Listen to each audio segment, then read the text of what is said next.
ce qui se passe dans le monde en moins de 2 minutes. Commençons par le Québec. Le taux de chômage grimpe fortement en avril au Québec, avec 91 000 emplois perdus depuis janvier. Montréal est particulièrement touché par cette dégradation du marché du travail.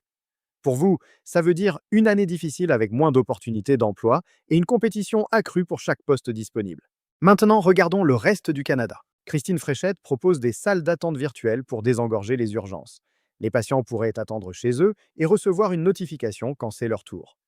Pour vous, ça veut dire potentiellement moins de temps passé dans les salles d'attente bondées et surpeuplées des urgences québécoises. Les États-Unis. Donald Trump rejette la réponse iranienne sur les négociations de paix au Moyen-Orient, la qualifiant de totalement inacceptable. Il affirme que l'Iran ne se moquera plus des États-Unis. Pour vous, ça veut dire que les tensions restent élevées et que les prix du pétrole vont continuer de fluctuer. La France. Un hantavirus détecté sur une croisière impose des mesures strictes aux passagers contacts pour éviter toute propagation en France. Les autorités sanitaires appliquent des protocoles d'isolement rigoureux inspirés de la gestion du Covid. Pour vous, touristes québécois, ça veut dire des contrôles sanitaires renforcés dans les ports français.